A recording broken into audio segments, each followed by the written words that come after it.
आज मैं आप लोगों को अंकगणित अर्थमेटिक के शुरुआती बिंदु से अवगत कराऊंगा।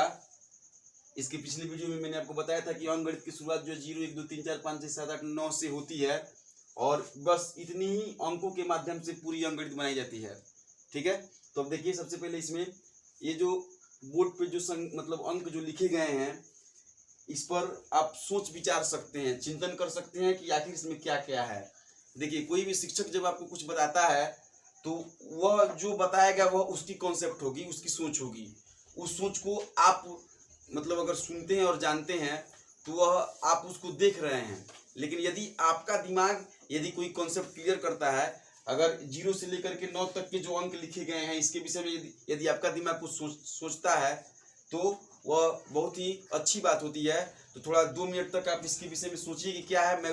मैं उसके बाद कुछ सवाल जवाब करूंगा और देखूंगा कि आपने कितना और कहां तक क्या सोचा। आप जल्दी से कोई एक आदमी खड़े होकर के बताइए कि आपने क्या देखा। मुझे इसमें 1 डिजिट का नंबर दिखाई दे रहा है। 1 डिजिट का नंबर अर्थात एक अंक की संख्या आपको दिख रही है। और कुछ देख रही हैं आप?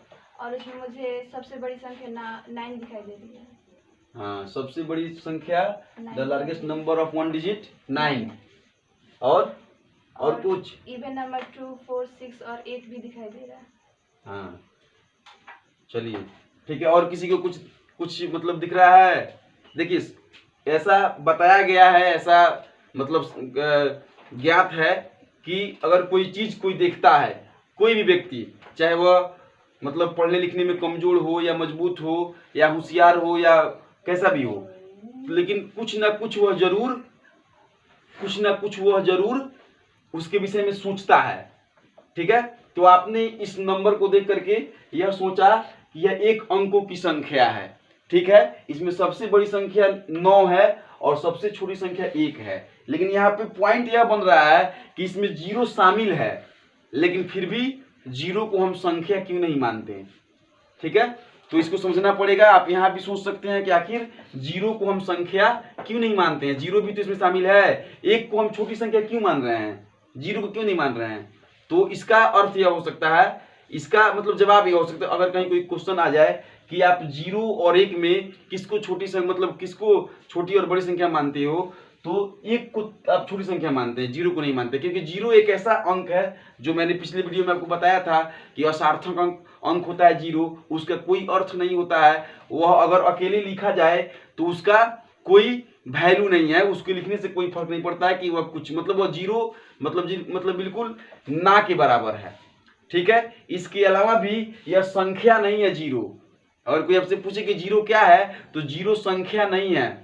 अंक उसको कहा जा सकता है लेकिन संख्या नहीं है। क्यों? क्योंकि संख्या का परिभाषा होता है कि संख्या वह मात्रा होती है जिसमें कुछ स्थिति दिखाई देती हो, मतलब कुछ उसके हिसाब से उसका परिमाण दिखता हो।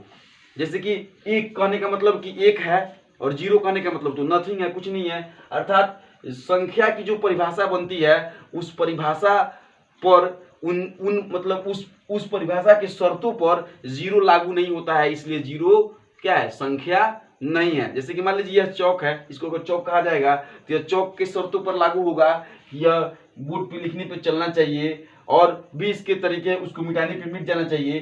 तब इस शर्तों को यह लागू करता है, तब यह चौक है। अर्थात कोई भी चीजें जो होती हैं अपने शर्तों को लागू करती है, अपने गुण पर खरा उतरती हैं, तब जाकर के उनको क्या कहा जाता है कि वह मतलब चीज या वह पदार्थ कहा जाता है। लेकिन 0 जो है अपने गुणों पे खरा उतर नहीं रहा है, संख्या के गुणों पर खरा नहीं उतर रहा है। इसलिए अब देखिए, इसमें और भी बहुत सारी चीजें आपको देखने को मिलेगा। आप जितना ही इसको देखिएगा, जितना ही इसके विषय में सोचिएगा, उतना ही आपको जानकारियां प्राप्त होगी कि 1 जो है सबसे छोटी संख्या है। इसके बाद आप देख रहे हैं कि इसमें एक एक अंक जुड़ते जा रहा है, अर्थात यह बढ़ते क्रम में है। ठीक है, यह बढ़ते क्रम में है। तो जो 1 के बाद 2, 2 के बाद 3, यह बढ़ते क्रम में है। इसके बाद दूसरी चीज यह यहाँ पे दिख रही है कि सब में 1 का अंतर है। ठीक है, 9 के बाद जो संख्याएं शुरू होती हैं तो 10, 11, फिर 12, 13, 14 डैश करते करते 99, फिर उसके बाद 100। यहां से जो 3 अंक की संख्या शुरू होती है उस तरह 101 डैश करते करते 999, फिर इसके बाद आ जाएगा 1000, फिर ऐसे ही 1001 करते करते 9999, फिर 10,000। अब देखिए, अब इसमें आपको क्या दिख रहा है, इसमें जो है यहाँ तक 9 तक जो एक अंक की संख्याएं हैं, फिर 10 से लेकर के 99 तक 2 अंकों की संख्याएं हैं, फिर 100 से लेकर के 999 तक 3 अंकों की संख्याएं हैं, फिर 1000 से लेकर के 9999 तक 4 अंकों की संख्याएं हैं। तो सबसे पहले आपको इसमें यह दिख रहा है कि 10 सबसे छोटी संख्या 2 अंक की हो गई, और 99 जो है, ये सब बेसिकली चीजें हैं, ये सब चीजें आपको पहले से पता होगा, लेकिन फिर भी मैं क्लास में बोल चुका हूं कि पहले मैं एकदम जीरो से शुरू करने वाला हूं, इसलिए मैं इसे पढ़ाने का प्रयास कर रहा हूं। कुछ नई चीजें भी आपको मिलेंगी थोड़ी बहुत। यहाँ जो है 2 अंक की बड़ी संख्या है या 3 अंक की छोटी संख्या है, ठीक है। इस बात को आप देख रहे हैं। इन सभी संख्याओं में जो है एक एक का अंतर है, और इन्हीं सभी संख्याओं से अनंत संख्याएं बनी होती हैं। संख्याओं की संख्या अगर कोई पूछे कि संख्याओं की संख्या कितनी है, तो आप उसे बता नहीं सकते, अनगिनत है, अनंत तक संख्याएं जाती है, जितना ही लिखिएगा उतना ही वो बढ़ता जाएगा, ठीक है। अब यहाँ पे आप एक चीज और देख रहे हैं कि यहाँ 1 से लेकर के 9 तक के जो अंक है, एक अंकों की संख्या कम है, जिसे आप गिन सकते हैं कि 9 मतलब 1 से लेकर 9 तक 9 हो गया, लेकिन 10 से लेकर के फिर 99 तक आप लिख के तो गिन नहीं सकते हैं। इसके लिए मैंने एक फार्मूला बनाया है, और मैंने आपको पहले फार्मूला वाले वीडियो में भी मैंने आपको बताया था कि किसी भी फार्मूला कोई भी फार्मूला जो है आसमान में से या धरती में से नहीं निकलता है, उसको खुद ब खुद बनाया जाता है। और जो लोग उसको बनाने की कैपेसिटी रखते हैं, उनको फार्मूला रटने की आवश्यकता नहीं पड़ती है। आप देखिए, यहाँ से देखिए 10 से लेकर के 99 तक की संख्याएं कितनी है। यहाँ पे एक फार्मूला बन सकता है कि एक अंकों की संख्या कितनी है। कोई आपसे पूछ दे कि एक अंकों की संख्या कितनी है, तो आप तो तुरंत बता दीजिए कि 1 2 3 4 5 9 है। लेकिन फिर आपसे कोई पूछे कि 10 से लेकर के 99 तक की संख्या कितनी है, तो आप ऐसे सोचिए कि 10 से लेकर 99 तक की संख्या कितनी हो सकती है। तो इसके लिए आप एक फार्मूला का इस्तेमाल कर सकते हैं, जिसमें फार्मूला को लिखा जा सकता है कि n अंकों की कुल संख्या, ठीक है, बराबर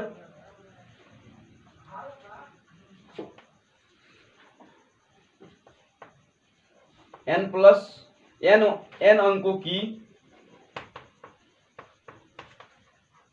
बड़ी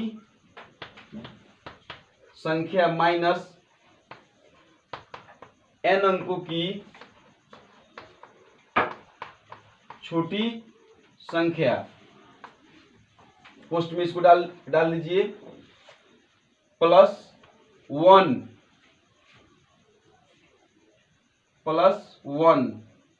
अर्थात n अंकों की बड़ी संख्या में से n अंकों की छोटी संख्या को घटा करके 1 जोड़ दीजिएगा, तो आपको n अंकों की कुल संख्या का मान आ जाएगा। यह फार्मूला छोटा फार्मूला ही है, लेकिन इसको यहां से निकाला ही जा रहा है, तो आप इसको कभी भी नहीं भूलिएगा। देखिए कैसे। अब 99 जो मान लीजिए 2 अंकों की संख्या आपको बतानी है, पहले 1 अंकों की देखते हैं। तो 9 है बड़ी संख्या n अंकों की। 1 अंकों की, अगर 1 अंकों की बात की जाए तो 1 अंकों की मतलब अगर आपको सवाल मिले कि 1 अंकों की कुल संख्या कितनी होती है, तो लिखेंगे 1 अंकों की कुल संख्या बराबर 1 अंकों की बड़ी संख्या कितनी है 9 माइनस 1 अंकों की छोटी संख्या कितनी है 1 +1, अर्थात 9 में से 1 घटेगा तो कितना प्राप्त होगा 8 + 1 अर्थात 9 आंसर आपको मिल गया। ठीक है। इसी तरीके से 2 अंकों की कुल संख्या यदि आपको निकालनी है तो 2 अंकों की कुल संख्या, 2 अंकों की बड़ी संख्या कितनी है 99 माइनस छोटी संख्या कितनी है 2 अंकों की 10 +1। 99 में से 10 आप घटाते हैं तो बचता है 89 +1 90। इस तरह से आप इस फार्मूले का इस्तेमाल करके अगर आपसे कोई पूछे कि 5 अंकों की कुल संख्या कितनी होती है तो आप उसको निकाल सकते हैं। अब देखिए इसका इस्तेमाल आपको जब आप 10वीं वर्ग का जो है अर्थमेटिक प्रोग्रेशन नामक चैप्टर पढ़िएगा एपी, उसमें आपसे कहा जाएगा कि 2 अंकों की कुल संख्याओं का योग बताएं। अब यहाँ तो आपने सिर्फ संख्या निकाला है तो योग बताने में इसका आवश्यकता पड़ेगा। अर्थात इन सभी बेसिक चीजों पर ही आपका आगे का सारा क्लास जो है वह शामिल होता है। ठीक है। अब इन सभी संख्याओं के प्रकार भी होते हैं, जैसे कि मान लीजिए संख्या के बहुत सारे प्रकार होते हैं। सबसे पहले मैं आपको बताना चाहूंगा क्रमागत संख्या, अर्थात एक क्रम से क्रमागत क्रम के बाद आने वाली संख्या वो क्रमागत संख्या कहा जाता है। ठीक है, जैसे कि 1 के बाद 2, 2 के बाद 3 या क्रमागत संख्या कहलाएंगी। फिर इसके बाद जो है पूर्ववर्ती संख्या होता है, अर्थात जो संख्या दिया गया है उसके पहले वाली संख्या पूर्ववर्ती संख्या कहलाएगा। पूर्व में पहले जो हो वो पूर्ववर्ती, जो उसके बाद में हो उत्तरवर्ती संख्या। ठीक है, इसके बाद अब इसमें जो है आपको 0 से शुरू हुआ है यह पूर्ण संख्या, 1 0 से शुरू होकर के अनंत तक जो जाता है वह पूर्ण संख्या, 1 से शुरू होकर के अनंत तक जाता है उसको प्राकृत संख्या। गिनती की संख्या को भी प्राकृत संख्या कहता है। इन सभी चीजों का परिभाषा मैंने बनाया है और यहाँ पे बेसिकली मैं आपको फिर से रिवील करा देना चाहता हूँ। और जो संख्या 2 से पूरी विभाजित होती है वह सम संख्या। दो संख्या जैसे कि यहाँ पे मान लीजिए 2, 4, 6 ये सब सम संख्या है। अब यहाँ आप सोचिएगा कि इसके बीच में क्या मतलब कॉन्सेप्ट क्लियर हो रहा है। तो यहाँ यह कॉन्सेप्ट क्लियर हो रहा है कि दो अंक किसी भी संख्या में अगर हम 2 जोड़ते हैं तब जाकर के वह विषम संख्या प्राप्त होता है, सम संख्या प्राप्त होता है। अर्थात किसी भी संख्या में जब 2 जोड़ दिया जाए तो वह क्या हो जाएगा कि वह जो है सम संख्या हो जाएगा। और फिर यहाँ पे 3 और 5 यह विषम संख्या है, इसके बीच में 2 का अंतर है। ठीक है, इसके अलावा जो है अब यही मतलब प्रक्रियाएं जो है मतलब संख्याओं की अनंत तक चलते जाती है। इसके बाद जो है हम लोग देखते हैं तो भाज्य संख्या, वैसी संख्या जो 2 या 2 से अधिक संख्याओं से मतलब विभाजित होती है वह भाज्य संख्या कहलाती है। अभाज्य संख्या वैसी संख्याएं जो स्वयं से और 1 से विभाजित होती है वो अभाज्य संख्या कहलाती है। देखिए अच्छे से इसको समझने की जरूरत है। यहाँ पर जो है सबसे छोटी अभाज्य संख्या कौन सी है इसका भी जिक्र करना बहुत जरूरी है। सबसे छोटी अभाज्य संख्या मान लीजिए 1 तो अभाज्य संख्या नहीं है क्योंकि यह स्वयं भी 1 है और 1 तो है ही है। अर्थात यह मैंने कहा आपसे कि जो परिभाषा के शर्तों को लागू न करे, जो मतलब परिभाषा के शर्तों को पूरा न करता हो उसको हम लोग क्या करते हैं कि वह उसको उस परिभाषा से उसको निकाल दिया जाता है। जैसे कि अभाज्य संख्या जो स्वयं से और 1 से विभाजित हो, तो ऐसी स्थिति में 1 नहीं हो सकता। अब 2 सबसे छोटी अभाज्य संख्या 2 है क्योंकि यह 1 से और 2 से विभाजित होगा। फिर 3 भी अभाज्य संख्या है। यहाँ भी सवाल बन सकता है कि 2 और 3 जो है 2 और 3 जो है एक ऐसी अभाज्य संख्या है जिसमें 1 का अंतर है। इसके अलावा 5 अभाज्य संख्या हुआ, फिर 7, फिर 11 ऐसी कोई संख्या अभाज्य संख्या नहीं है जिसमें 1 का अंतर हो। सिर्फ यही है जिसमें 1 का अंतर आपको प्राप्त होगा। ठीक है, इसके बाद आता है यौगिक संख्या। यौगिक संख्या उन संख्याओं को कहा जाता है जो स्वयं से और 1 से, इसके अलावा किसी एक अंक से और कटे, वह यौगिक संख्या कहलाता है। इसका यह जो चैप्टर जब आप बनाइएगा तो ये सभी चीजें जो उसमें मिल जाती हैं। जैसे कि सबसे छोटी 2 छोटी अभाज्य संख्याओं का जोड़ बताएं या ऐसे करके जो भी संख्या सवाल बन सकती हैं। तो यौगिक संख्या की बात हो रही है तो वैसी संख्या जो 1 स्वयं और 1 के अलावा किसी अन्य संख्या से भी मतलब कटे, विभाजित हो। तो यहाँ देखिए 1 और स्वयं के अलावा जो है अन्य संख्या से कटने वाला यह 4 जो है सबसे छोटी यौगिक संख्या होता है।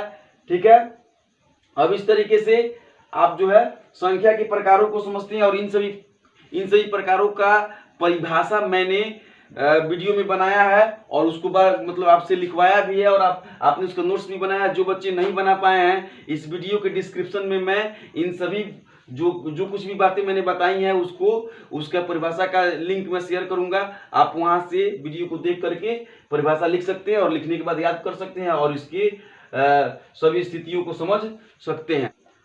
अब हम लोग इन संख्याओं के विस्तारित रूप को देखेंगे। जैसे कि मान लीजिए यहाँ पे है कि 9999 यह संख्या तो इस तरीके से हो गया। तो इसका विस्तारित रूप हम कैसे मतलब प्राप्त करेंगे, जिसको इंग्लिश में एक्सपेंडेड फॉर्म भी कहा जाता है। तो 9 गुना 1000 प्लस 9 गुना 100 प्लस 9 गुना 10 और प्लस 9। तो यह तो आसान है, इससे पहले आप लोग पढ़े भी होंगे, लेकिन जब 0 से बातें की जा रही हैं इसलिए मैं इसको एकदम शुरू से बताने का प्रयास कर रहा हूँ। 9 गुना 1000, इसी का यह 9 से 1000 में गुना किया जा रहा है। इसको दहला के पढ़ना पड़ता है। जिसको पढ़ने नहीं आ रहा होगा वो लोग समझ सकता है इकाई, दहाई, सैकड़ा, हजार, इंग्लिश में वंस, टेंस, 100 एंड 1000।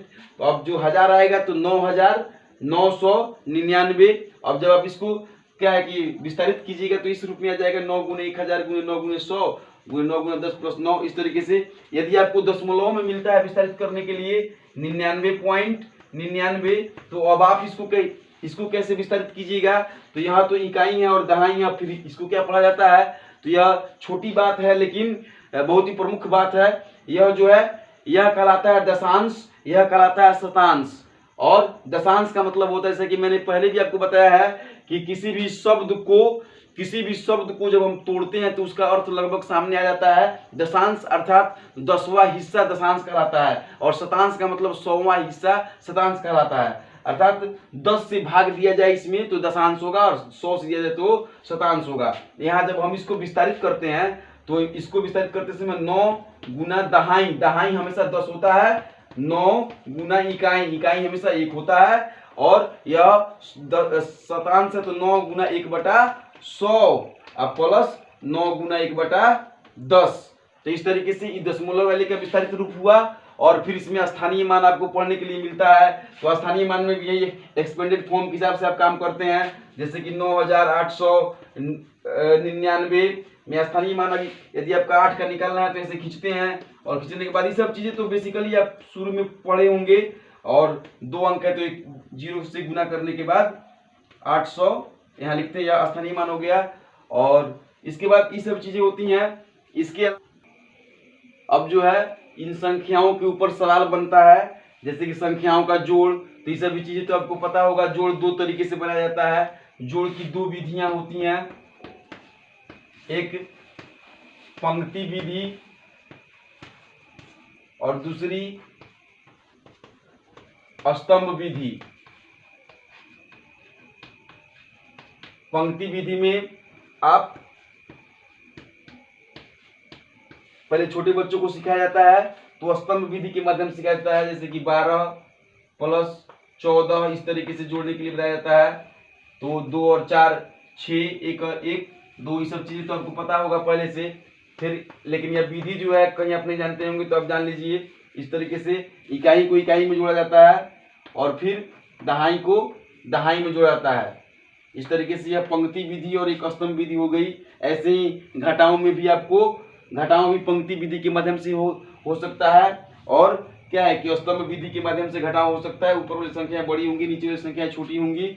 उसके बाद गुना भी आपको पता होगा, गुना इस तरीके से हो सकता है। इसके बाद जब आप क्या है कि अब ये तो सामान्य मतलब संख्याओं का जोड़ घटाव गुना भाग हुआ, इसमें आपको अब सवाल बना के व्यवहारिक रूप से दिया जा सकता है कि 5 अंक की बड़ी संख्या में क्या जोड़ें कि वो 2 अंक की मतलब छोटी संख्या हो जाए। तो ऐसी अवस्था में आप अपने दिमाग को वहाँ पे एकाग्र करके आप उसे सवाल को समझ करके उस पर मान को बैठाते हुए आप मतलब बना सकते हैं और आंसर ला सकते हैं। इसके अलावा आपको अब इसके बाद दशमलव वाला जोड़ घटाव आपको प्राप्त होगा, और फिर भिन्न वाली जोड़ घटाव प्राप्त होगी। और दशमलव वाले जोड़ घटाव, भिन्न वाले जोड़ घटाव और फिर सामान्य जोड़ घटाव, इन सब को करने के बाद बोर्डमास के रूल्स के तहत जो है प्रक्रियाएं आगे बढ़ती हैं। और इसमें एक सबसे जरूरी चीज विभाजिता का नियम होता है, और यह वीडियो जो है छोटे छोटे मतलब बच्चों के लिए भी हो सकता है, इसलिए वीडियो ज़्यादा बड़ा होते जा रहा है। इसलिए मैं आज के इस वीडियो को यहीं पे समाप्त करता हूं। अगले वीडियो में मैं आपको दशमलव वाले जोड़ घटाव गुना भाग कैसे किया जाए, और फिर उसको बोर्डमास के थ्रू, जैसे कि मान लीजिए ऐसे आपको जोड़ने के लिए सिखाऊंगा 12.5 प्लस 6.6 गुना 0.5, इस सब तरीके के क्वेश्चन को सिखाऊंगा। फिर 5/4 प्लस 6/10 गुना 20/40 को सिखाऊंगा। पहले विभाजिता के नियम को बताने के बाद कि कौन सी संख्याएं किस संख्याओं से पूरी विभाजित होगी, उसके बाद उस नियम को समझने के बाद आपको ये सभी चीजें सिखाई जाएंगी।